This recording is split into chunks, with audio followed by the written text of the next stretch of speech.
मेरे शुभचिंतक कुछ राजनीति में रुचि रखने वाले दोस्तों ने मेरे से पूछा कि कुछ ऐसा आइडिया बताओ कि जिससे भाजपा या कांग्रेस जैसी राजनीतिक पार्टी में एंट्री हो जाए।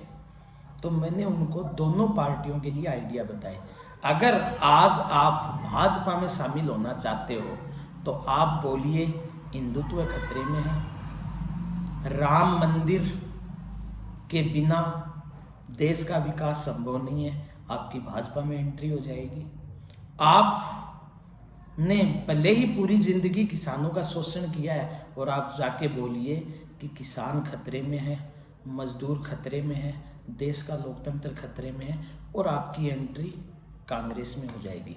लेकिन साथियों, इसके पीछे गंभीर बात यह है कि ऐसे नेता जो इन चीज़ों का सहारा लेकर एक पार्टी से दूसरी पार्टी, दूसरी पार्टी से तीसरी पार्टी, आया राम गया राम बन रहे हैं, इन नेताओं से लोकतांत्रिक व्यवस्था में विश्वास रखने वाले नागरिकों को बचने की ज़रूरत है।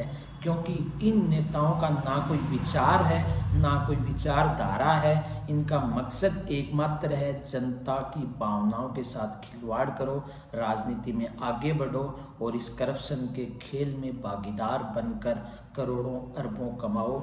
इसलिए मेरी देश के युवा वर्ग से एक ही अपील है कि वो राजनीतिक पार्टी का चयन करने से पहले उस राजनीतिक पार्टी का संविधान, उस राजनीतिक पार्टी का क्रियाकलाप, उस राजनीतिक पार्टी का चाल चरित्र और चेहरा अवश्य देखें। और ख़ास करके ऐसे नेताओं का चाल चरित्र और चेहरा पता होना आपको बहुत ज़रूरी है। अन्यथा ये लोग 1, 2, 3, 4, 5 अलग अलग राजनीतिक पार्टी के नाम पर आपका वोट बेचते रहेंगे और आपके वोट की ताकत का इस्तेमाल करके ये देश के संसाधनों का दुरुपयोग करेंगे। और आप लोग ठगे महसूस कर पाओगे कि आखिर मेरी क्या गलती थी कि 70 साल के बाद भी मुझे लोकतांत्रिक अधिकार नहीं मिल पा रहे।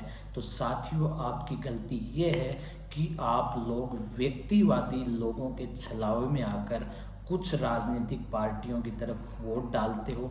कभी भी आपने अपने हक अधिकार की ना तो बात करी और ना ही आपने अपने हक और अधिकार के बारे में सोचा है।